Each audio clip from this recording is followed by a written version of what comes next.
Viva e bem-vindos a mais um Dúvidas Públicas. Esta é a entrevista de Economia da Renascença que pode ouvir agora, mas está sempre disponível em podcast, no YouTube e em rr.pt. Hoje vamos falar de indústria, de energia, de comércio internacional, de banca, mas também de política, claro, porque ela está em todo lado e em todos os setores. O nosso convidado de hoje dispensa apresentações. Começamos por aspectos que não serão tão conhecidos. Gosta de bons restaurantes, de bons hotéis, de se vestir bem e muito de bons automóveis. Já lá iremos adiante. Também já ouvi dizer que ao longo da vida, sobretudo na vida política, acabou por pagar a fatura de não ser um yes man. Licenciado em Engenharia Eletrotécnica no Instituto Superior Técnico, é mestre em Economia pela Universidade Nova de Lisboa e tem uma pós-graduação em Gestão na Universidade de Stanford. Foi Ministro do Trabalho e da Segurança Social e Ministro da Indústria e Energia, estando no governo ao longo de 10 anos, uma década.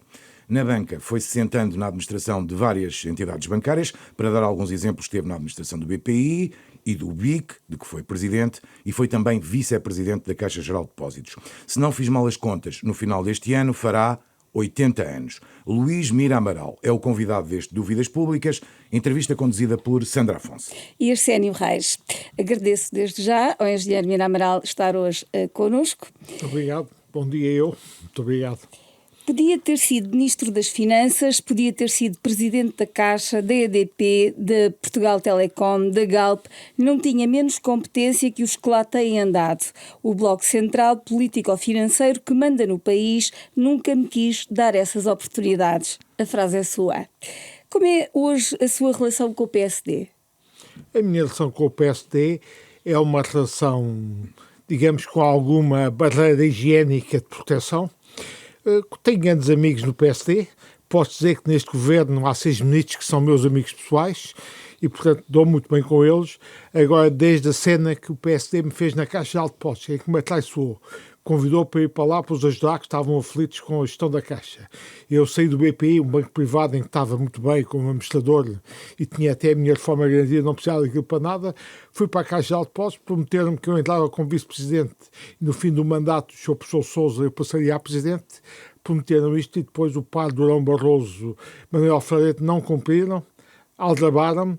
Cortei relações com eles, são duas pessoas que nunca mais falei na vida e, portanto, a partir desse dia comuniquei ao PSD, nunca mais contariam comigo para eu lutar pela camisola do PSD. O que não significa que, quando houver um líder do PSD, ou ministros, ou pessoas do PSD que sejam minhas amigas, eu não os posso ajudar em termos pessoais. E isso acontece hoje? Isso acontece, por exemplo, com o ministro Pedro Reis, ou com o ministro, se o ministro Pedro Reis me pedir ajuda, ou se o ministro Joaquim Sarmento, ou o ministro Fernando Alexandre, só para citar três, que eu sou amigo, ou o ministro Castro Almeida, pedir ajuda, naturalmente não deixarei de os ajudar. Mas devo dizer que, curiosamente, depois desta cena da Caixa, em que eu cortei a relação institucional com o PSD, digamos assim, o doutor Luís Filipe Menezes, quando chegou a líder do PSD, aliás, tinha dito em público que eu seria o homem que ele teria como Ministro das Finanças e quis-me convidar para vice-presidente da Comissão Política do PSD com ele e para Ministro de Sombra das Finanças. E o senhor não aceitou? Ele foi eleito uma sexta-feira à noite, domingo à noite estava a jantar comigo no Hotel Altis e eu disse-lhe o que tinha dito quando fizeram aquela cena da Caixa. Teria o meu apoio pessoal depois já daquilo que precisasse, mas eu tomar e exercer cargos no PSD ou lutar pela camisola do PSD não contassem para mim nunca mais e assim tenho mantido saudavelmente até hoje. Devo dizer que, aliás, havia duas agremiações com as quais sofria quando dava uma barraca, que era o PSD e o Benfica. Quando me desliguei das duas e passei a vê-las à distância, a minha qualidade de vida aumentou muito, deixei de me aborrecer nessa matéria. Mas não sofre nem um bocadinho com qualquer uma das duas? Não sofro, sofrer não sofro. Posso ficar aborrecido, mais triste ou menos triste, mas aquela coisa de sofrer, lutar pela camisola, confesso que não sofro e só me fez bem, aumentou a minha qualidade de vida, o meu bem-estar e a disposição. É evidente, fico aborrecido quando se o PSD não ganha eleições ou se porta mal no governo, obviamente sou sensível. Se o Benfica não ganha ou dá barraca, mas daí a sofrer... Já é uma distância. É uma distância. Já agora deixe-me aproveitar e olhar aqui um bocadinho para a atualidade, também por isso, quando o PSD não ganha eleições ou se porta mal. Acha que era inevitável a queda do governo? Ou seja, acha que tudo foi feito para encontrar na situação atual política uma solução para esta crise ou não? Não, eu acho que, já o disse, aliás, a vossos colegas no jornal, que é lamentável que os dois partidos se entenderam para vir a voltar a pôr no mapa novamente 300 e tal freguesias, medida da qual discordo totalmente.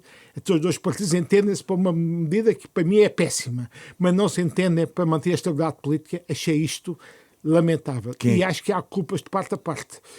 Eu ia lhe perguntar isso, quem é que se portou pior, digamos assim? Bom, é evidente que o Dr. Luís Montenegro, aliás, o Primeiro-Ministro, que devo dizer que muitos amigos meus, que são simpatizantes do PSD, tinham vindo a dizer ao longo deste ano de governo e dele como Primeiro-Ministro que ele estava a portar-se muito melhor do que aquilo que eles esperavam. Portanto, ele tinha superado as expectativas, que à partida pareciam não famosas, e ele estava a governar bem. E depois, devo dizer, tinha alguns ministros cuja qualidade eu não esperava que ele conseguisse convencê-los a vir para o governo. Portanto, era um governo que, a meu ver, aceitável, tinha uma grande dificuldade, em minoria não podia fazer aquelas reformas estruturais que a gente entende que são necessárias, mas ele estava a portar-se bem. O que eu só tenho pena é que ele, que é advogado, na minha opinião, ele quando entrou para Primeiro-Ministro devia ter pegado na empresa, passá-la da esfera dele e da mulher, vendê-la a um colega ou deixá-la só nos filhos, e quanto à morada, também não ter a morada familiar na empresa. Portanto, isto é uma pequena gafe, mas isto não justifica, a meu ver, é uma pequena gafe, não tem nada de juridicamente ilegal, coisa escandalosa, é uma pequena gafe que eu devo dizer, se fosse um engenheiro, eu até percebia. A doutora Nobleza, quando era minha colega no governo, distinta jurista, dizia sempre para nós engenheiros, vocês passam pelas leis como cão por vinha vindimada. Portanto, eu, nos engenheiros perceberia, no advogado, como ele é, percebe menos. Portanto, ele teve esse pequeno lapso e que não é nada de grave, e portanto nesse aspecto acho perfeitamente chocante aquele cartaz do Chega. Isto não vale tudo, não pode valer tudo na política. E devo dizer uma coisa que estou a dizer pela primeira vez, é que o Chega se acha que com o cartaz deste afasta Luís Montenegro e vem Passos Coelho e facilita e tem uma boa relação com o Passos Coelho, obviamente coisas destas, nenhum laranjinha, seja ou não apoiante do Luís Montenegro, vai gostar do André Ventura. Portanto, eu acho que o André Ventura, com um cartaz deste, até está a dar tiro nos pés para uma possível futura, se houvesse um líder do PSD que se entendesse com ele. Mas, portanto, faça isso. Acho que depois, qual foi a estratégia que eu ouvi do Dr. Pedro Nuno Santos? O Dr. Pedro Nuno Santos não queria eleições porque ele sabe perfeitamente que foram eleições e aquilo que correr mal pode ter o seu lugar em causa no PS.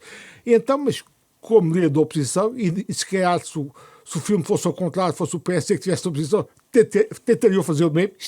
A política não é para santos.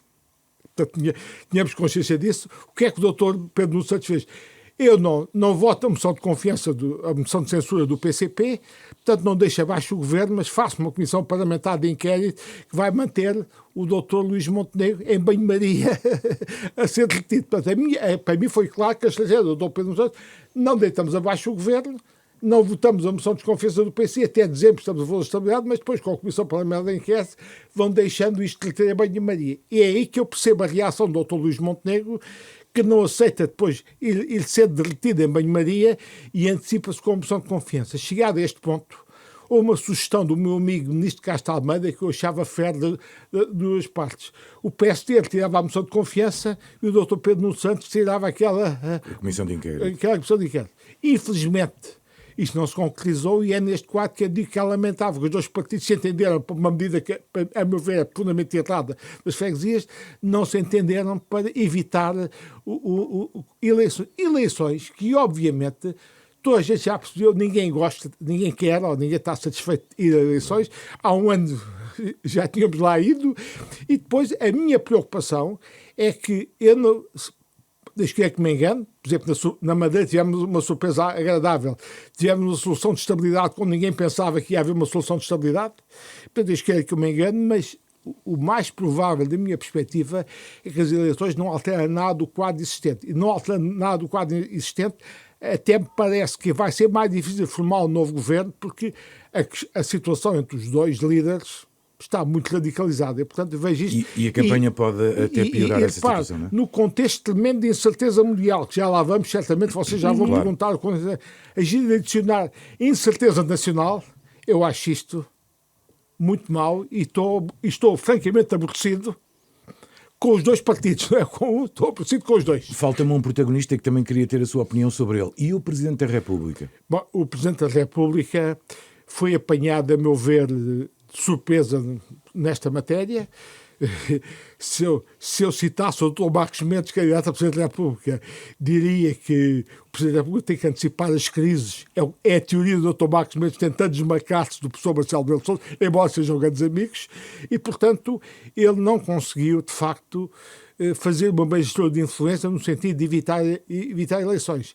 E eu acho que ele também é com tremenda pena que vai para eleições, porque já tinha dissolvido outras vezes e volta a dissolver. E eu penso que isto, em termos de Presidente da República, deve dar uma lição para o futuro. Eu acho que a gente tem que aceitar, como acontece, por exemplo, em Inglaterra, que forma-se uma maioria no Parlamento, ou uma solução no Parlamento, e depois essa solução que forma no Parlamento pode mudar de primeiro-ministro e o governo não cair necessariamente. Isto é o que acontece em Inglaterra, que veja que a maioria do Partido Conservador manteve-se com 4 primeiros-ministros diferentes, e iam mudando de primeiro-ministro, mas a maioria manteve. Portanto, esta personalização do tipo que está à frente do partido, que é o primeiro-ministro, era aquilo que o professor Dias de Moreira chamaria o presidencialismo do primeiro-ministro.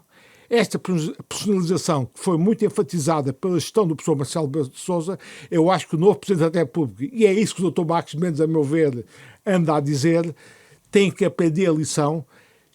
Se há um orçamento que é chumbado, não se deve logo ir para eleições. Tenta-se que o quadro parlamentar gere um novo orçamento ou uma nova solução política. Se há um primeiro-ministro ou um líder do partido que, por acaso, acumula com o primeiro-ministro, que muda ou quer sair ou tem qualquer problema e é afastado do lugar, o quadro parlamentar existente e os partidos que têm a possibilidade de formar governo devem indicar o novo primeiro-ministro. Repare que isto, ninguém disse isto, não percebo porque eu nem sou politólogo especializado, mas acho que o que é que houve a falha da solução António Costa, na minha opinião, na minha modesta opinião política, é que o Dr. António Costa, se tem apenas demitido primeiro-ministro e não secretário-geral do PS, tinha a legitimidade de chegar ao Presidente da República e dizer-lhe assim: em nome do partido ter maioria no Parlamento, eu sou o secretário-geral deste partido, eu prescindo de propor para Primeiro-Ministro e em nome do partido ter maioria no Parlamento, eu indico outro Primeiro-Ministro. E, portanto, isto é perfeitamente legítimo em termos constitucionais. Eu acho que a falha do Dr. António Costa foi logo ter-se demitido também de secretário-geral do PS. E, portanto, aí compreendo o Presidente da República. Então, ia aceitar uma solução que era a pessoa mais entende, proposta pelo António Costa, de um tipo que já não era, que já estava secretário-geral do PS missionário, e depois de outro secretário-geral do PS que não aceitava aquele primeiro-ministro nomeado, proposto pelo Dr. António Costa, sufragado na solução parlamentar e acordado com o Presidente da República. Já viu a barraca em que estava o Presidente da República, no fundo, tinha aceito o Primeiro-Ministro, nomeado por um secretário-geral de missionário, que a meu ver já não tinha legitimidade para o propor. Foi esta a falha do Dr. António Costa. Não foi demitir-se de Primeiro-Ministro, foi ao mesmo tempo demitir-se da liderança secretário-geral. do PS. Ele devia ter demitido-se de Primeiro-Ministro, por uma das razões que a gente pode considerar oportunistas, a maneira da oportunidade de se pôr a mexer para a Europa, se é a leitura que se pode fazer, mas não se demitia imediatamente secretário-geral, e não se demitindo imediatamente secretário-geral, ele tinha a legitimidade como secretário-geral do partido de chegar ao Presidente da República, tinha aqui o pessoa mais entende, ou quem indicar, é a solução que a maioria parlamentar quer, e eu no quadro constitucional português, semipresidencialismo, eu entendo que o Presidente da República era forçado a aceitar essa solução, tal como quando o Dr. Barroso saiu. Repare que o PS indicou outro primeiro-ministro, e o Dr. Jorge Sampaio, contrafeito, mas aceitou. Depois, lá se aborreceu por outras razões depois, mas de facto isso já tinha acontecido. Portanto, eu acho que a gente tem que despersonalizar o lugar de primeiro-ministro, tem que perceber que é o quadro parlamentar que indica o primeiro-ministro ou o Presidente da República, e se o senhor que está com o primeiro-ministro, se quiser demitir, sair ou for vítima de alguma coisa que não convenha continuar com o Primeiro-Ministro, o quadro parlamentar tentar arranjar outra solução antes de dissolver. Portanto, a lição destas sucessivas dissoluções do professor Marcelo Sousa, para mim, não vou ser candidato, mas se fosse candidato a Presidente da República, eu acho que aí também, e eu acho que o Dr. Marcos Mendes tem-se tentado desmarcar disso, e eu acho que o Almirante Gouveia Melo também já deu uns toques nesse sentido, é não ter um Presidente da República tão reativo à figura do Primeiro-Ministro. ele deve, em termos formais e condicionais, atender ao quadro parlamentar mais e não há figura do primeiro-ministro. É este o segredo de uma democracia parlamentar estável como é a inglesa. Veja que mudaram, desde o Cameron, mudaram 4 primeiros-ministros e a maioria manteve-se. Só foi depois derrubada em eleições legislativas. Portanto, se há uma coisa a aprender, tenhamos mais cuidado, não seja esta hipersensibilidade para dissolver. Deixe-me introduzir aqui uma nova perspectiva. É preciso sangue novo na política ou será melhor ir buscar valores garantidos, como fez, por exemplo, agora o Bloco de Esquerda? Bom, essa do Bloco de Esquerda não me convence minimamente. O que eu acho é que o Bloco de Esquerda está aflito, a minha leitura, com a ideia do voto útil. Porque no extremar de posições, o pessoal mais da esquerda pode ir tentar votar no Dr. Pedro Nuno Santos, que, aliás, do ponto de vista ideológico, como todos sabemos, não suscita grande antipatia na extrema esquerda. Embora deva dizer, isto é de contacto pessoal meu com ele, eu acho que ele até é mais moderado do que a imagem que tem pública. Vi-o já em atitudes e observações e mais moderado do que a leitura que tem. Mas isto é para dizer que o Bloco deve estar assustado com o medo que os seus militantes ou votantes vão votar no Dr. Pedro Nuno Santos. E então vão buscar toda a artilharia que têm. E a artilharia que têm é os antigos fundadores, é a minha leitura do facto. É evidente que a argumentação do professor Francisco Louçã, para mim, é para me começar a rir. Quando ele diz que o caso é tão grave, o Trump está nos Estados Unidos, eu tenho que ser eleito, eu tenho que voltar à política para o Bloco de Esquerda. A gente não arrisca nada no contexto mundial. Nem espero eu, o Bloco de Esquerda, arriscando coisa na política nacional. Portanto, a entrada ou não do professor Francisco Louçã para a lista, para mim é irrelevante em termos de combatermos o Sr. Trump. Para mim é muito irrelevante. A leitura é que o Bloco de Esquerda está tão aflito, foi buscar os velhos senadores para tentar aguentar o barco. Agora, se me pergunta em tese, num partido, num sistema político, é sempre saudável ter gente nova a refrescar. A gente não deve ter uma atitude estática conservadora, está sempre agarrado aos velhinhos como eu, que já tenho quase 80 anos. Para mim é perfeitamente salutar e saudável e buscar gente nova. O que eu lamento é que na política portuguesa as elites universitárias já não vão para a política. Estamos cada vez com menos gente e quando eu vejo alguns ilustres pessoas universitários, como Miranda Sarmento, Fernando Alexandre, irem para o governo, eu tenho que tirar o chapéu, como é que estes senhores ainda aceitaram ir para o governo e como é que o Pedro conseguiu convencer. Mas, portanto, em tese, é sempre saudável haver gente nova. O que eu lamento é que as elites universitárias, tenho uma filha com 34 anos, tem esta atitude. A política, pai, é isso. Nem pensar. Porque, repare, quando veio o 25 de Abril e veio a democracia, as elites dos vários quadrantes políticos foram para a política. Porquê? Porque estávamos a construir um regime novo. Um sistema político novo. Portanto, houve ali um chamamento das elites dos vários partidos e, a meu ver, do ponto de vista ideológico, fizeram-se grandes erros económicos, mas não foi por incompetência, foi por ideologia da esquerda. O que eu vejo hoje em dia é cada vez mais, são os jotinhas que começam a sua carreira aos 15 anos nas jotas, não tiram um curso universitário, não têm depois experiência profissional de vida e chegarem a secretário de Estado depois de ministro, isto é de alto risco, até porque estamos a ver qualquer pequena coisa, nenhum de nós é perfeito, qualquer pequena coisa que um tipo possa fazer, não seja totalmente perfeita, arrisca-se, como aconteceu ao Dr. Luís Montenegro, a ter este escrutínio feroz sobre as pessoas. E, portanto, isto, obviamente, dissuade pessoas da elite portuguesa a virem para a política. E há outra coisa que eu acho que é um risco tremendo vir para a política hoje, é a atuação do Ministério Público. Veja o caso do meu amigo Miguel Macedo, recentemente falecido. Um homem impecável, foi um dos grandes ministros do governo de Passos Coelho, no governo de Administração Interna, foi acusado daquela maneira pelo Ministério Público, foi totalmente ilibado. No meio disto tudo, destruiu-lhe a carreira, quase o património, sofreu ou não sofreu. Portanto, para mim, o caso do Dr. Miguel Macedo mostra o risco, eu não digo do sistema de juízes, porque eu acho que os juízes, até as sentenças que têm dado, são credíveis. Eu digo mais no sistema de justiça, a atuação do Ministério Público, que faz um grande show-off, acusa, um tipo é preso sem saber o que é conta, e depois provas palpáveis e desprimido, o que é que vai dar? Portanto, isto é mais um risco. Não lhe nego que alguns dos ministros, meus amigos, que entraram agora para este governo, alguns tiveram perguntaram, não digo quais, Luís, o que é que você pensa dos riscos que a gente corre para o governo? Eu disse, olha, além dos riscos políticos que a gente tem sempre na atividade, que eu já corri, vocês hoje têm um risco do Ministério Público que não havia tão agudizado no meu tempo. Depois, obviamente, hoje em dia as redes sociais, o escrutínio social é muito mais feroz, muito mais intenso que no meu tempo. E, portanto, tudo isto explica que há grande dificuldade de arranjar pessoas capazes para o governo. E é neste contexto, quando eu vejo distintas pessoas universitárias, ou pessoas com uma carreira profissional, como o Dr. Luís Montenegro conseguiu para este governo, eu tiro o chapéu, o governo saiu melhor em termos de qualidade daquilo que eu estava à espera. Portanto, a expectativa era inferior àquilo que tem acontecido. Por isso, lamento se este governo for desperdiçado, porque não sei se consegue arranjar outro naipe com esta qualidade.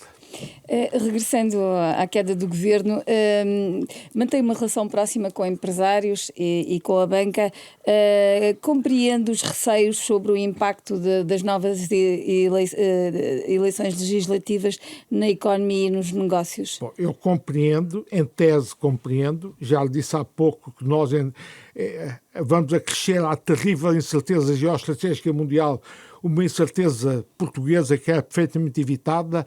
Agora devo dizer que há aspectos que preocupam mais do que outros. E vou citar um caso. No PRR não preocupa nada. O PRR está em andamento. Aquilo foi mal concebido desde o início no governo de António Costa. É para mim uma grande oportunidade perdida. Este governo já não conseguia remendar e recuperar as coisas. Portanto, devo dizer, até no PRR, devo dizer francamente, já o escrevi no jornal, é que se calhar há investimentos que não forem feitos, até é melhor. Porque gastar o dinheiro mal gasto, eu acho que é preferível não gastá-lo. Portanto, a execução do PRR não me preocupa sob maneira. Mas acha que perdemos o risco de perder verbas do PRR?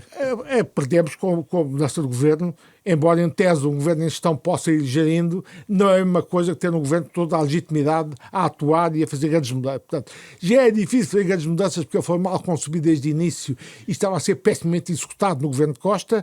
Portanto, o Dr. Castro Almeida, que é um tipo muito experiente e batido em fundos, ter melhorado as coisas, mas os erros de base ele não podia mudar. Portanto, o PRR não preocupa muito. Já estava a correr mal, este governo tentou melhorá-lo, mas a coisa não é famosa e para mim já era uma oportunidade perdida antes deste governo. Há um dossiê que preocupa sobre maneira, que é o da TAP. Repare porquê? Porque a TAP teve aqui uma oportunidade de ter lucros 2, 3 anos, este lucro este ano já é só 50 milhões mais pequeno que os outros, e agora repare, se vê uma crise económica mundial, se vê uma nova pandemia, ou se há, devido à política comercial e tarifária do Sr. Trump, se a economia mundial arrefece muito, compreendo, o setor da aviação civil volta-se a afundar. E a gente vai ter novamente a TAP nas mãos públicas, uma TAP novamente a perder dinheiro. E, portanto, numa altura em que estava a ganhar dinheiro... O tempo aqui é muito importante. O tempo aqui e o timing, a oportunidade de privatizar é muito importante. Portanto, é como se diz em termos da gíria que eu aprendi, estamos em condições de ter a noiva bela para vender. Temos a noiva no altar e não há casamento. Podem fazer a diferença, contar, não é? Até porque nem sabemos como é que foi o novo governo, quais as condições de governabilidade. Portanto, o dossiê da TAP é daqueles que me preocupa. A economia, os empresários já estão no setor externo das exportações, não é o caso português, e esta vez o Sr. Trump deve se preocupar mais do que a mudança de governo, aqueles que já exportam, mais do que a situação interna, se há a situação internacional que os deve preocupar. Agora, destes dossiês que estão em causa, confesso que o dossiê que mais me preocupa, por razões que facilmente se compreendem, é a TAP. Temos aqui uma janela de oportunidade para tentar integrar num grande grupo, até porque a TAP tem um problema clássico de dificuldades económicas. É uma empresa que está entrada entre dois modelos de operação. É o modelo da low cost, que atuam com uma estrutura de custos muito leve, e é o modelo das grandes companhias que tem uma dimensão, uma escala que a TAP nunca terá. Portanto, os grandes grupos. Leva pancada em termos de custos com os low costs e depois não tem a dimensão e a escala das grandes. Isto, em termos económicos, configura um caso de viabilidade económica a prazo, embora esteja a dar dinheiro, a ganhar dinheiro nestes últimos anos. E, portanto, a médio e longo prazo é uma situação que não é sustentável. Um tipo, quando está no meio de dois modelos, leva para cá dos dois, como compreendem. E já agora... Que, aliás, o problema português, devo dizer, em termos de economia mundial, já está metido entre os países desenvolvidos e os países com custos baixos. Também estamos no mesmo modelo. Mas, isto, obviamente, a oportunidade era agora. E, mais uma vez, com o sistema político português, com esta estabilidade, podemos desperdiçar esta oportunidade de vender a TAP. E daqui a um ano, e devo dizer que isto devia preocupar os trabalhadores da TAP, porque a melhor garantia dos trabalhadores da TAP terem a sua sustentabilidade futura é a empresa ser privatizada. Ter lá um parceiro E já forte, agora... porque senão, desculpa, é só acabar o aspecto. Não, ainda sobre a TAP. É que, se isto está a pôr torto novamente na TAP, eu não sei se a Comissão Europeia autoriza novas ajudas de Estado. O Estado também, mesmo que lá pôr dinheiro, não vai ser tão fácil como foi no passado. Desculpa, é só dizer isto. Não chegámos a conhecer o caderno de encargos, entretanto o Governo caiu, não é? Mas, na sua opinião, a TAP deve ser privatizada a 100%, mais de metade? Qual é que deve ser... Bom, a minha tese é o seguinte, eu acho que quanto menos Estado na TAP, a meu ver, melhor. Porque, e repara, é muito simples. Se o Estado se portou mal na TAP, primeiro privatizou, depois veio no governo Passos Coelho, depois veio num governo Costa, andou para trás no processo. Um parceiro privado que está na TAP acha que o Estado português é um parceiro confiável. Disse uma coisa e depois voltou atrás. Não é muito... Isso significa, em termos técnicos, o quê? Quanto maior a presença do Estado na TAP, mais há um contexto de incerteza para o parceiro privado que entrar. Mais dúvidas e incertezas ele tem sobre o comportamento do outro parceiro, que é o Estado. Logo, isto em termos financeiros significa pagar menos pela TAP. Portanto, quanto maior a posição do Estado na TAP, a meu ver, menos vale a TAP para um parceiro privado. Mas deve ter alguma? Eu admito alguma posição simbólica, tipo Golden Share, na questão de preservação do hub nacional. Por exemplo, eu veria com grande preocupação uma TAP vendida ao grupo que tem a Ibéria. Porque tendo o grupo que tem a Ibéria, Madrid, tem ali o aeroporto de Madrid, podia fechar quase a loja do hub português. Portanto, eu veria com simpatia a venda de uma TAP ao grupo alemão ou ao grupo francês. O grupo inglês espanhol é aquele que eu veria com mais preocupações. Isto é para dizer que o Estado tem capacidade, na escolha do parceiro, de minimizar o risco da gente ficar sem o hub em Lisboa. E, portanto, isso significa que o Estado, na escolha do parceiro, pode ter uma capacidade de ver qual é o parceiro mais adequado para a TAP minimizando esse risco e não é preciso ter uma presença maciça do Estado de controle na empresa. É a minha tese. Acha que o PS, se por acaso vier a ser governo, não sabemos o resultado das eleições, naturalmente, se por acaso vier a ser governo, vai privatizar a esse nível do Estado só ficar já com uma se percebeu que o PS aqui é muito mais defensivo que o PSD. E na linha do que fez no passado, em que reverteu as questões, eu já percebi que o Dr. Pedro Nuno Santos, como disse há pouco, não é tão radical como alguns dizem, faço-lhe aqui... Se calhar alguns lanjinhos que estão a ouvir não gostaram disso que eu estou a dizer, mas eu acho que a tendência deles aqui na TAP é tentarem que o Estado mantenha a maioria. E eu acho que isto é uma péssima solução para razões que já vos expliquei. Vejo um parceiro que tenha um parceiro privado que vai estar na TAP com um Estado que não se portou bem no passado, vai pagar menos e vai sempre jogar à defesa em todo o processo, não é? Com todo o processo. Portanto, eu diria que não me choca uma posição do Estado mínima para salvaguardar algumas coisas, tipo Golden Share, embora em termos da União Europeia a gente não possa ver isso como Golden Share, mas todos os países sabem fazer estas coisas sem lhe chamar Golden Share. Isto é a arte da gente fazer as coisas sem lhe chamar os nomes. Uma posição que o Estado tenha e com um pacto social bem trabalhado entre o privado e o Estado, a gente possa chegar aos mesmos efeitos que a Golden Share fazia e preservando o hub de Lisboa. E eu admito que isto é possível com o Estado sem ter uma posição maioritária. Portanto, não choca, não lhe jeito em absoluto. Há uma presença do Estado, agora acho, por razões que já vos expliquei, que um Estado em posição maioritária não será boa para a TAP, nem para o Estado, nem para nós contribuintes. Já que fala em negociações, Portugal garantiu agora a produção do modelo elétrico na Auto Europa. Ficaríamos chocados se conhecêssemos as contrapartidas? Não ficamos chocados, porque devo dizer, havemos-as conhecer um dia. Acha? Eu, quando negociei a Auto Europa, a gente também pagou muito dinheiro, incentivos fiscais, e ainda hoje incentivos financeiros e apoio à formação profissional. É claro que houve algumas empresários na altura não gostaram, disseram que o dinheiro devia vir para nós, não para a Auto Europa. Eu acho que ninguém hoje em dia discute a justiça da nossa decisão e temos trazido a Auto Europa para Portugal. Portanto, repare, isto é feito.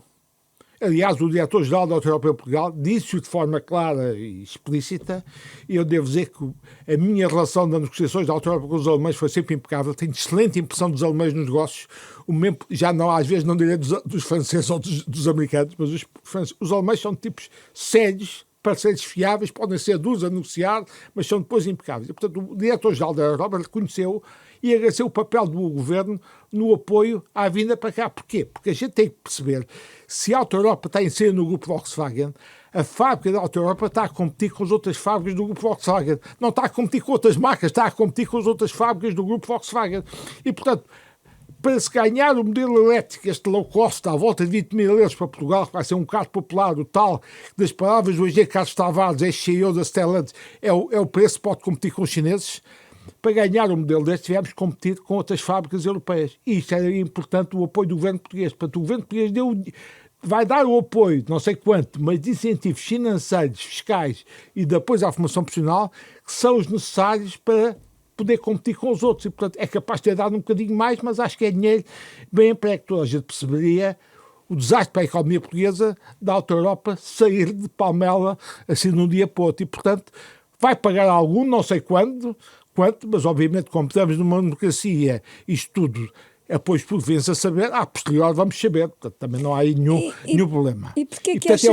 o dinheiro e os incentivos vão ser bem empregos. Porquê que acha que não temos mais investimentos desta dimensão da Auto Europa em Portugal? O que é que está a falhar? Eu devo dizer, quando nós conseguimos a Auto Europa para Portugal, isto começou com um almoço meu com o administrador financeiro da Auto Europa em Geneve, já contei esta história no Expresso, que eu convenci-o a pôr a Auto Europa no radar. Isto, quem me arranjou o almoço foi a minha amiga Carmen Jardim, que na altura era Relações Públicas da CIVA e depois passou a ser Relações Públicas da Auto Europa. Também da Auto Europa e diretor das Relações Institucionais. Eu consegui pôr a Auto Europa Portugal no radar, depois eles vieram a Portugal, falaram com o Primeiro-Ministro, com os outros ministros e a gente conseguiu, felizmente, isto. Depois o que é que aconteceu? Se tivesse alguma demagogia ou falta de seriedade, podia dizer depois de nós, os governos foram os nabos, não conseguiram isto. Não é isso que eu digo. O que aconteceu? Depois de nós aconteceu uma coisa no mercado mundial. Foi a abertura da China à concorrência internacional e foi a queda do Muro de Berlim. E então, repare, os tradicionais investidores na indústria portuguesa, antes da entrada da China nos mercados mundiais e antes da queda do Muro de Berlim, eram alemães e americanos. E também franceses. E o que aconteceu? Quando a China se abre ao mercado mundial, os americanos começam a pensar da China, esquecem Portugal. Quando caiu o muro de Berlim, obviamente o tropismo alemão é para o leste europeu, que está ali mais perto deles do que aqui, da periferia. Portanto, nós fomos prejudicados, sobretudo pela queda bruta do muro de Berlim, que ninguém estava à espera, e, portanto, o investimento alemão e europeu dirigiu-se para o leste da Europa e deixou de afluir com a facilidade que nós tínhamos em Portugal. Portanto, eu não estou a ser honesto face aos governos seguintes, que não tiveram as mesmas necessidades que nós, porque o quadro se complicou. E eu até devo dizer, às vezes digo aos meus amigos, e há de brincadeira, se o comunismo aguentou tantos anos, podia ter aguentado mais 10 anos, não estragava mais. E, portanto, por ser ter aguentado mais 10 anos, se calhar a gente tinha conseguido outros investimentos tipo a Auto Europa em Portugal, só que a queda do muro de Berlim na Europa alterou completamente a emissão de investimento estrangeiro, que obviamente, como compreende, a Alemanha passou a ser feita para o leste europeu. E veja o que é que a Alemanha fez na Skoda. Imediato na Volkswagen comprou a Skoda. Não sei se têm a consciência, a República Checa, que foi uma grande potência industrial antes do comunismo, e depois o comunismo não conseguiu acabar com a capacidade industrial dos checos. E eles eram o único país daquele lado que vendia produtos para a Europa. Sabe o que é que eles vendiam para a Europa? Skodas. O meu pai teve um Skoda, portanto eu conheço Skoda, e máquinas de ferramentas para a indústria portuguesa. E, portanto, assim que o muro de Berlim acabou, o que é que a Volkswagen fez? Foi comprar a Skoda, em vez de investir em nós, ou no outro lado, foi investir no leste europeu. Portanto, eu não estou a culpar os governos seguintes, estou a dizer que o quadro tornou-se mais difícil do que no contexto em que a gente conseguiu a Auto Europa para Portugal. Portanto, estou a ter uma atitude de seriedade que espero que o governo, o meu amigo, e que foi meu brilhante aluno no TEC, António Guterres, que foi depois primeiro-ministro, registe a minha atitude de seriedade. Não estou a gozar, não estou a chamar de nabos, não teria conseguido a seguir continuar a nossa trajetória de investimento estrangeiro, porque a gente aí conseguiu captar não só a Auto Europa, a Continental, em Lousada também eu consegui, a Ford Electronic, a Opel, a gente conseguiu captar um conjunto de investimentos que, na realidade, começou a alterar a estrutura industrial portuguesa. Em 95, no ano em que eu saí do governo, o Banco de Portugal dizia, pela primeira vez, as exportações dos novos setores, transportes, máquinas elétricas e não elétricas, graças também ao investimento direto estrangeiro, ultrapassou a exportação dos setores têxteis. Portanto, a gente com o investimento direto estrangeiro tinha começado a alterar a estrutura industrial portuguesa em 95. Agora vamos fazer uma viagem para 2025. E hoje, o que é preciso fazer para dinamizar a indústria nacional? Menos impostos só? Ou... Também convinha, mas não só. Repare, aquilo que o ministro Pedro Leix conseguiu agora com 2 investimentos significativos é muito importante. O investimento da Calbe, a fábrica de baterias em Sines, e o investimento do carro elétrico da Auto Europa. Isto vem na sequência de que já se tinha conseguido com a fábrica da Stellantis em Mangualde, também já tinha passado para veículos elétricos. Agora vemos a Auto Europa também entrar nos veículos elétricos. Vemos uma fábrica de baterias em Sines. Eu devo dizer que há agora um caso em que convém chegar até ao fim e a gente conseguir explorar o recurso que é o lítio. A gente tem lítio, na Europa somos o país com o maior recurso de lítio, portanto convinha explorá-lo. Porquê? Porque o lítio é matéria-prima para a fabricação de baterias.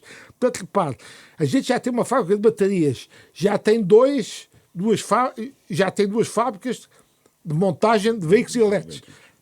Para completar este quadro, esta cadeia de valor, convinha agora que o lítio que temos em Portugal, quer em Boticas, quer ali ao lado em Montalegre, possa ser explorado. E, portanto, não continuemos com este velho problema da Europa, quer carros elétricos, mas depois não quer explorar o lítio, que é importante para fazer as baterias. E depois ficamos dependentes dos chineses. Portanto, eu diria que se a gente puser, de facto, a exploração do lítio em curso, a gente...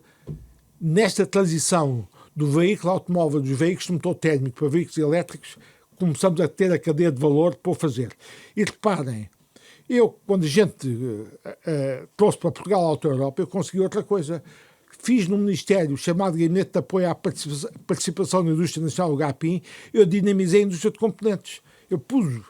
Dinamizei novas empresas a produzirem componentes para a Auto Europa. E essas empresas, que numa primeira fase até vendiam a Auto Europa, depois aproveitaram a rede da Volkswagen ou da Ford para vender para o mundo. E a gente conseguiu dinamizar um cluster automóvel em Portugal, com a Auto Europa, com a Stellantis em Mangualde, com a indústria de componentes. As exportações são cerca de 13 mil milhões de euros ano.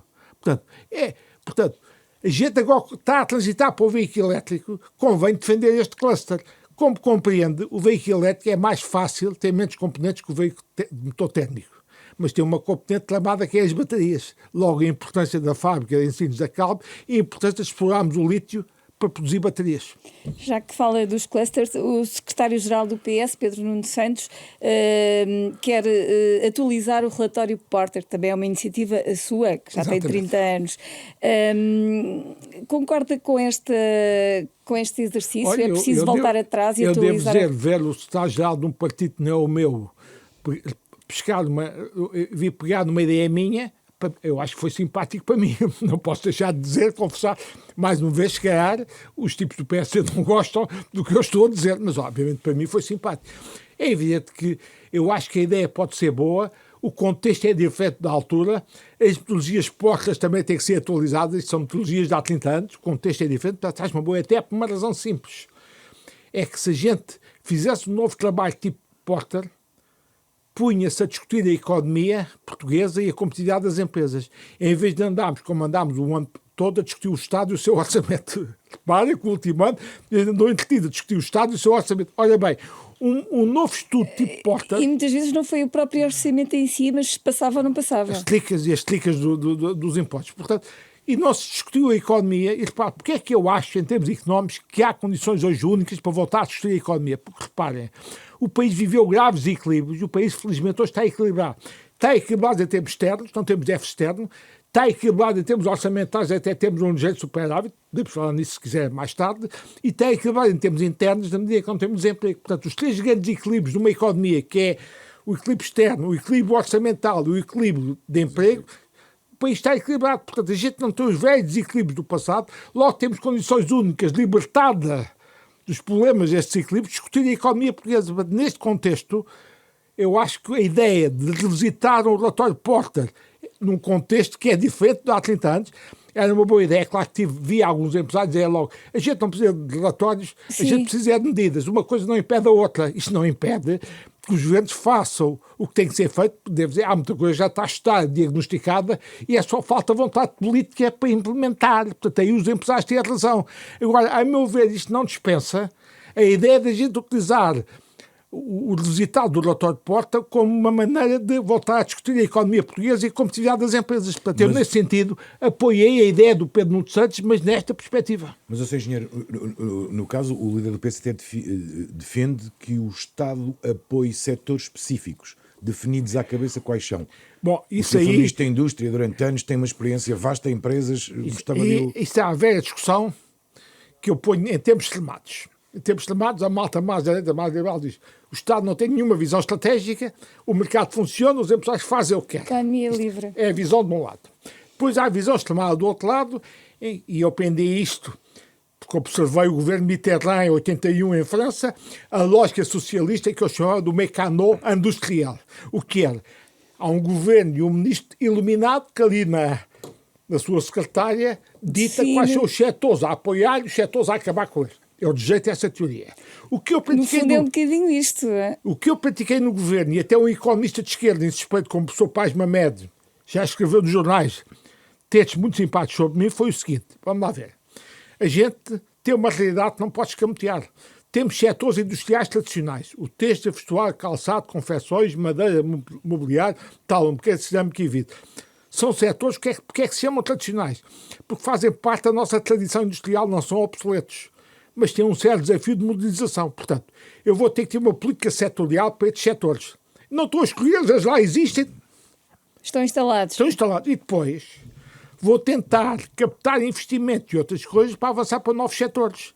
Isso foi os investimentos que a gente para apoiar a fabricação de máquinas elétricas não elétricas, para apoiar o setor automóvel e a Auto Europa. Portanto, tivemos a veleidade e a ambição em diálogo com os empresários, não de forma eliminada, de apontar novos caminhos para a economia portuguesa na sequência de um diálogo com os empresários, em que o relatório de Porta também foi útil. Portanto, o que eu defendo, vamos partir da realidade que temos. E essa realidade implica que além das políticas horizontais que todos os liberais gostam, há políticas setoriais, porque a gente tem setores que não pode esquecer. E já agora temos estes setores que não podemos esquecer, que vêm do passado. Também podemos ter a veleidade de ver as tendências mundiais, de em diálogo com os empresários e com as informações disponíveis, saber as tendências e tentar apostar novas coisas. Não é de forma eliminada ou muito sozinho, porque há uma coisa que a esquerda diz, e eu tenho alguma razão nisso. O mercado é miúpe, o mercado só funciona, é capaz de ver o curto prazo e às vezes não vê o médio e longo prazo. Portanto, não me choca nada que o poder político, em diálogo com os empresários, foi aquilo que eu fiz, tento colmatar a falha de mercado, o mercado ser miúpe, tentar apontar algumas direções para o futuro. Portanto, isto é uma visão a meio caminho entre o liberalismo de laissez-faire, laissez-passer e a visão iluminada de esquerda, que eles é que vão escolher os setores da atividade. E como é que se encaixa aqui a defesa? A defesa é uma coisa hoje, isso aí é dos tais setores que é evidente que a gente vai ter que apostar. E repare, eu já escrevi nos jornais, escrevi no Expresso e no Jornal de Económicos, expliquei o conceito de indústria dual, que é aquela que os americanos praticam. O que é que os americanos têm? Tem o Ministério da Defesa, o chamado Pentágono, e o Ministério da Defesa passa fabulosos contratos de desenvolvimento de tecnologias militares à indústria civil americana. E então a indústria civil americana faz o desenvolvimento tecnológico à custa do contribuinte americano pago pelo Ministério da Defesa americano, que eu chamo o verdadeiro Ministério da Indústria e Tecnologia americano. E essa indústria civil, depois de fazer os brinquedos militares, de acordo com o conceito de indústrias duais, rapidamente passa aquilo para aplicações civis. Veja o caso da Boeing. Eu aprendi isto quando as discussões da Boeing e da Airbus no meu tempo de governo em Bruxelas. O que é que diziam os americanos? Vocês apoiam a Airbus. E a gente não apoiava a Boeing. Pois eles não apoiavam o avião civil, apoiavam o avião militar. O avião militar tinha sido desenvolvido, a tecnologia estava desenvolvida, depois era fácil passar para o avião civil. Adaptar. Portanto, a Europa tem que vir a utilizar o conceito de indústrias duais que os americanos utilizam, isto é, os Estados europeus e a Comissão, em conjunto, fazer um programa pan-europeu de defesa, é aquilo que eu defendo, e que apoie as empresas privadas a fazer brinquedos militares de acordo com o conceito de indústria dual. Depois, a seguir, passam aquilo para aplicações oferta de bens civis. Isto é o que se chama a economia, efeitos supply side na economia, é dinamizar o lado da oferta da economia. Portanto, é isto que a Europa tem que fazer e tem que ter uma visão pan-europeia. Porquê? Porque se a gente tem cada um dos países, a tocar o que sabe, cada país tem o seu tipo de tanques, não é? Não há uniformização no equipamento militar europeu. Portanto, nós temos que ser mais pan-europeus, diminuindo esta diversidade de equipamentos entre os países. Depois, não sei se sabem, não, quando eu digo nós, não é português, nós os europeus, já temos aviões militares de combate, se calhar, que chegam para as encomendas. Não temos munições suficientes. Logo, há aqui também um problema de munições que tem que ser tratado. E depois, satélites de inteligência e alguns mísseis hipersónicos que os americanos fazem que nós não fazemos. Eu não acredito que nós tenhamos capacidade da Europa de ser um Estado-membro só a fazer. Tem que ser um esforço conjunto.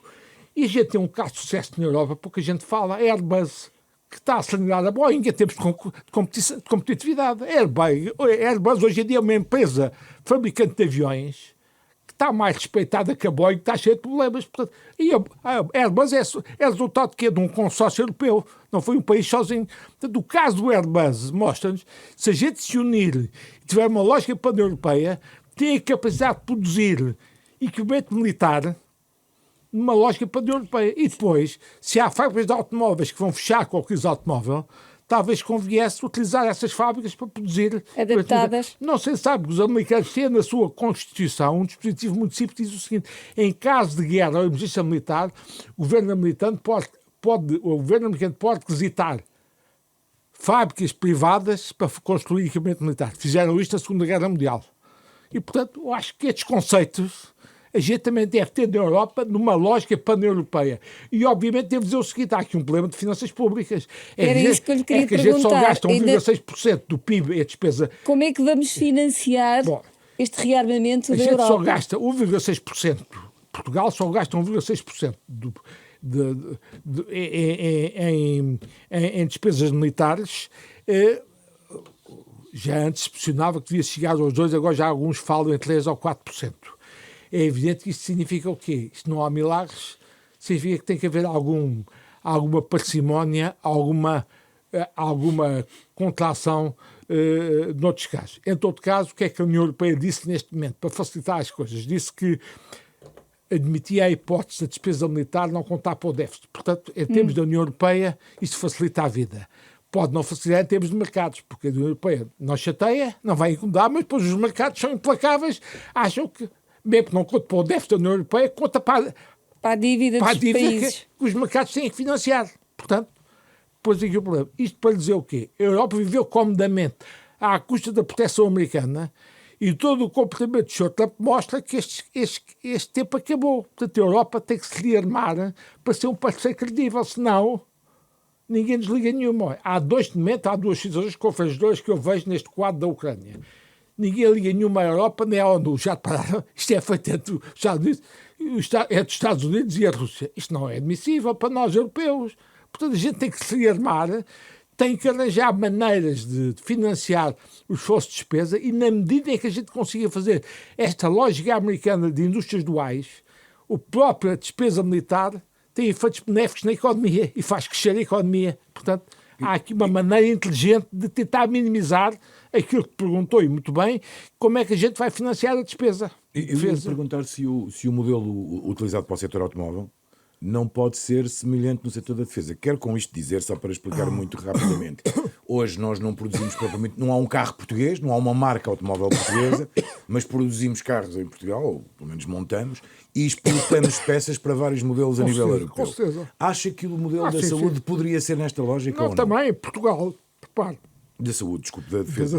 Portugal, se a Comissão Europeia fizer um programa pan-europeu de defesa, Portugal insere-se nisto e entra nessa lógica. Repare, nós já temos um cluster de aeronáutica, espaço e defesa dinâmico a florescer em Portugal. Portanto, já temos uma capacidade industrial instalada e tecnológica no cluster de aeronáutica e defesa muito simpática em Portugal. Portanto, estas empresas algumas já têm parcerias com outros parceiros europeus.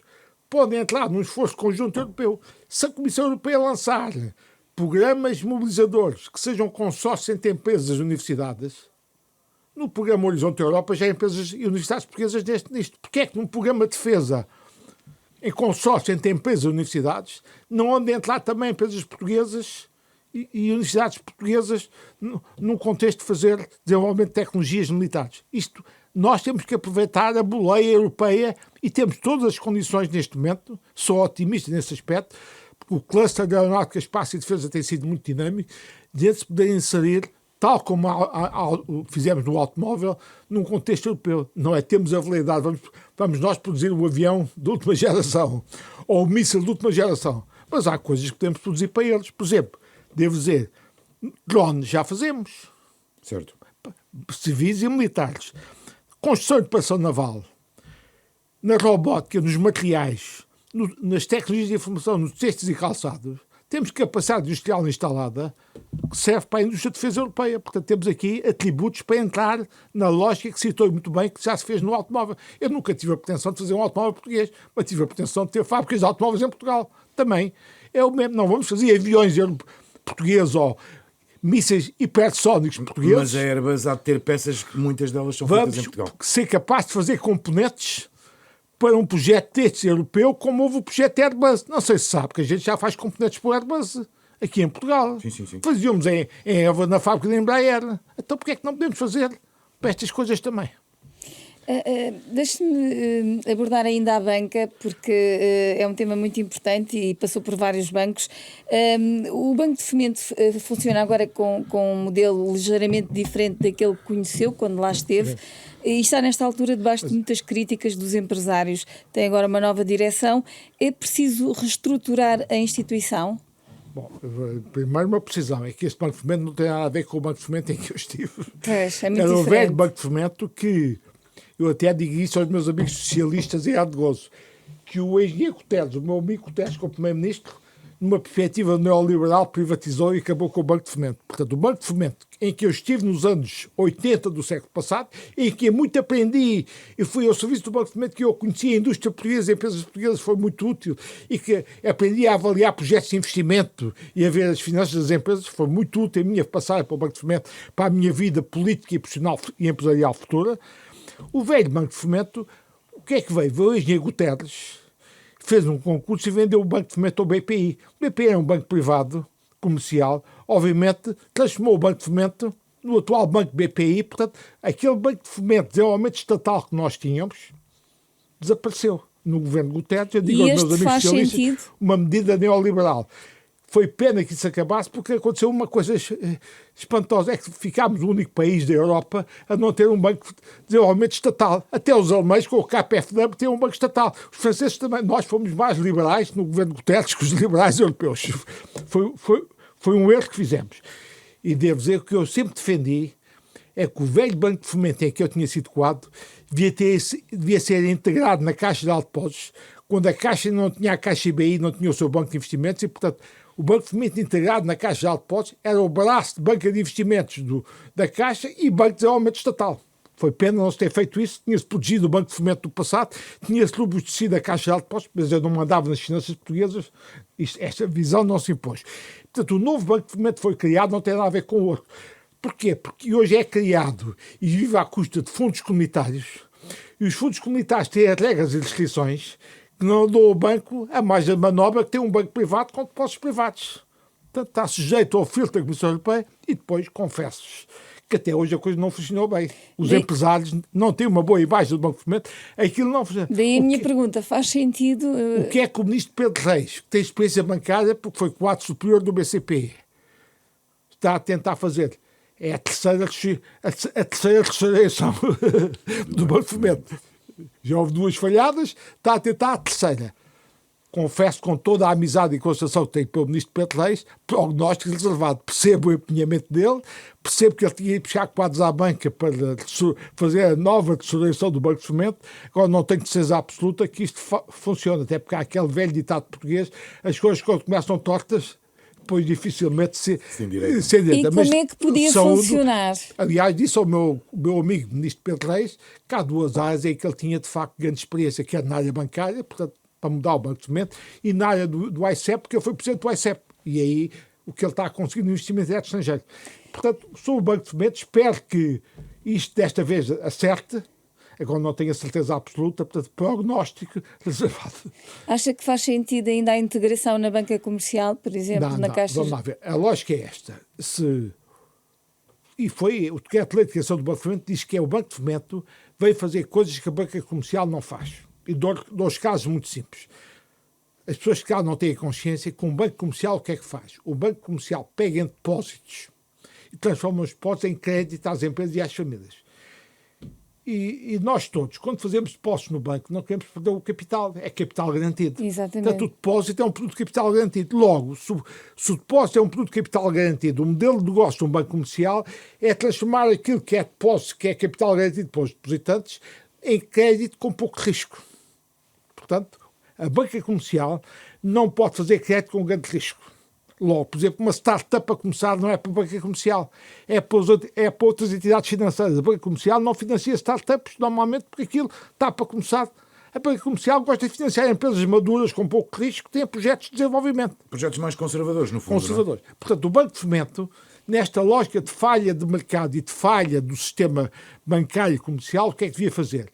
Apoiar projetos com mais risco, que a banca comercial não apoia, porque tem capital público que serve para isso, e não é capital privado nem é capital dos depositantes. E depois, projetos de maior maturidade. É fácil perceber, se a gente tiver um projeto que deve 10 anos de execução ou de implementação, esse projeto tem mais riscos que um projeto que só leva 1 ou 2 anos. Porque se um projeto só leva 1 ou 2 anos, a gente ao fim de 2 anos já está a gerar receitas e ganhar dinheiro com o projeto. Se o projeto leva 10 anos para ser feito e só ao fim de 10 anos é que vimos ganhar dinheiro, portanto, projetos de maior maturidade têm mais risco. Portanto, projetos de grande risco e projetos de grande maturidade não são adequados à banca comercial. Portanto, é nesse sentido que o Banco de Fomento, em complemento da banca comercial, devia atuar, e é isso que o decreto-lei que o criou diz, é atuar nas falhas do mercado e nas falhas do sistema bancário comercial.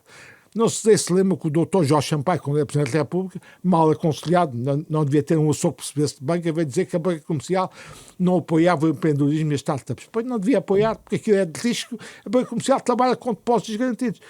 As sociedades de capital de risco, que eu já fui chairman e investidor de uma delas, o dinheiro que eu lá ponho, eu sei que posso perdê-lo. Portanto, quando eu meto dinheiro e sou investidor de uma sociedade de capital de risco, não tenho a mesma segurança que tenho nos depósitos a prazo. Tem outro tipo de financiamento. O que é que eu tenho no depósito a prazo? Tenho ali, não perco o capital, tenho um jurosito de 1 ou 2%. Numa sociedade de capital, quando lá meto o dinheiro, eu tenho a esperança que em 10 projetos há 2 sejam um jackpot, e naqueles 2 eu ganho um balúrdio, compenso os 8 em que eu perco dinheiro. E já me aconteceu no capital de risco. Deixe-me ainda perguntar-lhe sobre o novo banco e o IPO. O Ministro das Finanças diz que as condições ainda têm de ser analisadas, mas admite que o Estado pode manter os 25% que tem no banco por algum tempo. Concorda com esta... Eu acho que é mais tudo de prudência. Não sabemos como é que as coisas vão evoluir. O Estado não tem neste momento desesperadamente uma necessidade de dinheiro e, portanto, se a presença do Estado for útil à estabilização do novo banco ou até uma sua transação para novos donos ou para a centralidade de mercado, não estando o Estado, felizmente, numa situação crítica, até tendo nós superávit orçamental, felizmente, acho que a atitude do Ministro das Finanças é da mais elementar prudência e concordo inteiramente com ela. O Estado também se fez para ajudar o setor privado e cobrir alguns riscos. Portanto, não me choca nada que se mantenha algum tempo nesse estado. Nós já estamos claramente a correr contra o tempo, mas ainda há aqui 2 ou 3 questões que, obviamente, gostávamos de colocar. O senhor não foi só Ministro da Indústria, foi Ministro da Indústria e da Energia. Na energia renovável, Portugal já foi considerado um exemplo na Europa. O que lhe queria perguntar era ao contrário. Porquê que continua a energia tão cara em Portugal? Que explicação é que existe para isso? Eu escrevi um artigo que há de sair um dia destes nos jornais que explica a situação. É que nós investimos na energia eólica na face cara da curva de aprendizagem. Isto é, quando a tecnologia não estava dominada, nós investimos maciçamente numa capacidade instalada de quase 6.000 megawatts de energia eólica a preços muito caros, cerca de 90 euros por megawatt-hora. E, portanto, a gente investiu nessa energia de 90 euros por megawatt-hora que ainda está a funcionar e presente na economia portuguesa. Portanto, a gente está a pagar a energia das eólicas ainda a 90 euros por megawatt-hora. Quando hoje em dia já há projetos eólicos cuja energia é vendida a 30 ou 40 euros por megawatt-hora. Mais, do outro caso, esse, felizmente a capacidade instalada foi pequena, mas em termos de preço é chocante.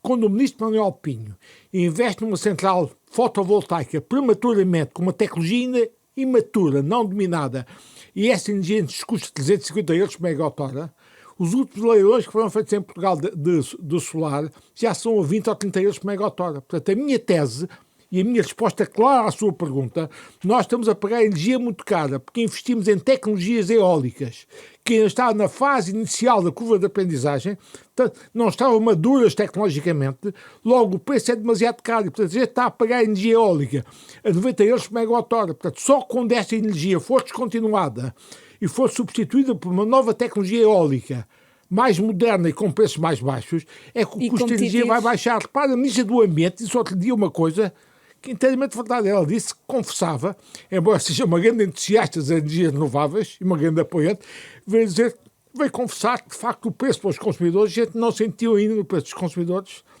as vantagens da tal energia renovável. É aquilo que você está a citar. E quando é que poderemos sentir? Olha, estes contratos destas eólicas vão até 2032. Portanto, a minha tese é que só quando estas eólicas foram descontinuadas é que o meu amigo deixa de pagar uma brutal capacidade instalada que custa 90 euros por megawatt-hora, que foi montada numa fase em 2001 com preços exagerados. Isso afeta até a competitividade do Com país? Com certeza, repare. Eu é que lancei as eólicas em Portugal como Ministro da Indústria e Energia. E fiz isto com uma lógica muito simples, era que eu pagava para o preço de venda à rede o preço da energia que eles iam substituir. E, portanto, isto era fair, no fundo, esta vinha substituir outras e pagava o mesmo porque as outras estavam a gostar. Isto não era fair. E reduzia as renováveis, não prejudicava ninguém. Pagava uma ou outra, mas ao mesmo preço. Só que depois, em 2001, eu fiz isto em 88.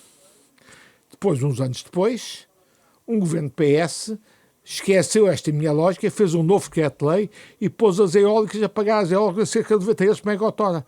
É essa capacidade que eu chamo sucata tecnológica, porque foi feita numa fase em que a tecnologia era imatura, muito cara, já apareceu eólica muito mais barata, a gente não está a receber os benefícios dessa eólica muito mais barata, porque a eólica que lá está é velha, ainda lá, portanto, enquanto essa eólica não for descontinuada, o meu amigo não vai ter energia elétrica mais barata. E isso foi que, no fundo, a Ministra do Ambiente veio outro dia, com alguma honestidade, confessar. Coisa que o lobby das eólicas não gostou, mas é a pura das verdades.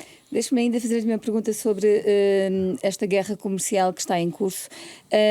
A União Europeia promete uma resposta em bloco. Ursula von der Leyen diz que ainda estão a analisar o impacto deste aumento de tarifas por parte dos Estados Unidos.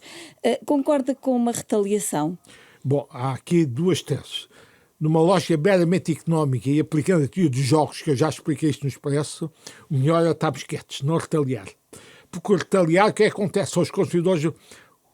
Retaliar é aplicar tarifas aos americanos, aos produtos americanos que estão na Europa. Logo, é pôr os consumidores europeus a pagar mais caro, a castigar tudo. Portanto, numa lógica de benefício para o consumidor europeu, o melhor é não retaliar. Agora, percebo que em tempos políticos é difícil convencer a classe política de não retaliar contra o Sr. Trump, porque toda a malta detesta na Europa. E, portanto, é isso que o Sr. está a fazer. O que é que me preocupa? Repare, quando o Sr. Trump agora vem dizer que vai pôr taxas dos automóveis 25%, eu diria que a Auto Europa não me preocupa tanto, não é a Auto Europa que está a exportar diretamente para os Estados Unidos.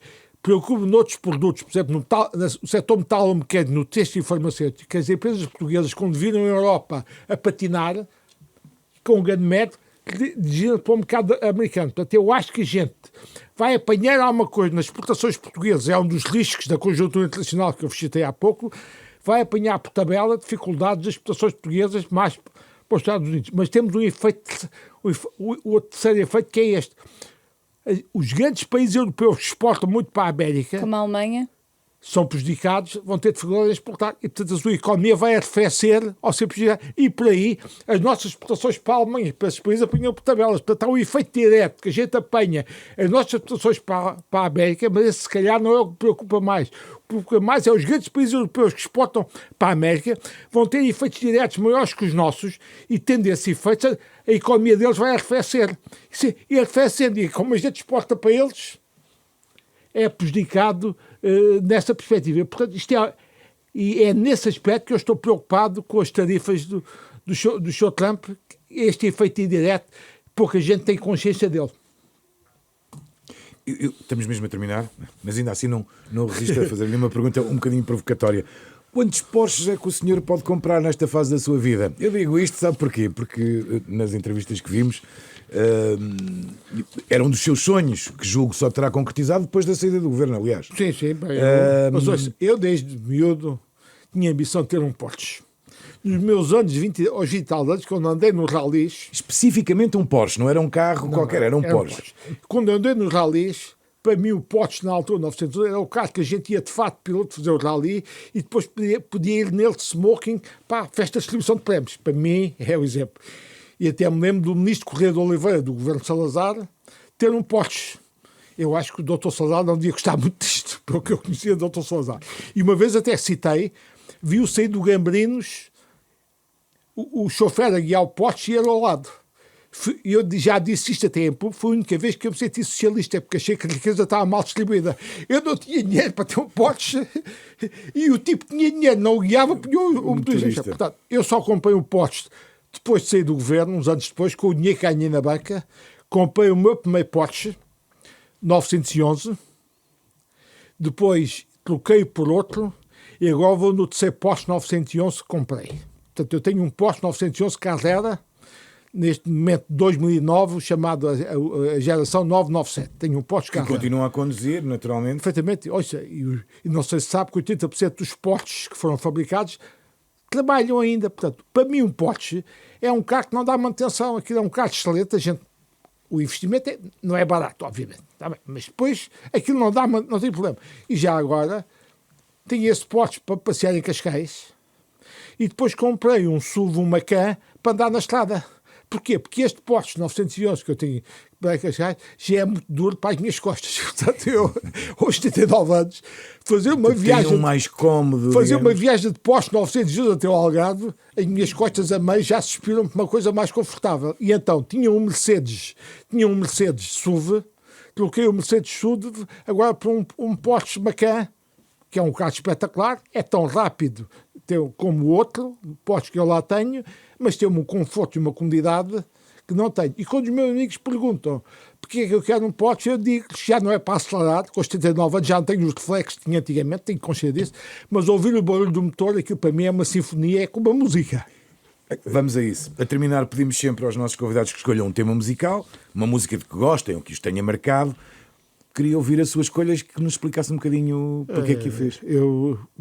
Os Beatles acho que foi uma geração fabulosa, eu sou dessa geração, e foi a fase em que mudámos da música francesa para a música anglo-saxónica. Quase esmagou a música francesa. E, portanto, eu sugiro dos Beatles o Come Together. Neste contexto, devo dizer que há uma música francesa que me marcou nos meus 20 anos e que a gente dançava em slows, coisa que já se desapareceu, que era do Jane Birkin, do Serge Gainsbourg, que era Je t'aime, moi non plus. Era uma música romântica dos meus 20 e tal anos, mas depois, quando apareceu a geração inglesa com os Beatles, ela fez... Portanto, o Come Together é uma boa sugestão que eu dou aos nossos ouvintes, que é uma música fabulosa dos Beatles, que hoje é a música clássica. Verdade. Para mim é a música clássica. Verdade. A escolha musical do engenheiro economista Mira Amaral, convidado de hoje do Dúvidas Públicas, a quem obviamente agradeço a presença. Esta entrevista contou com o apoio técnico de Beatriz Garcia, sonoplastia de João Campelo, a imagem de Lara Castro. Regressamos na próxima semana. Uma boa semana.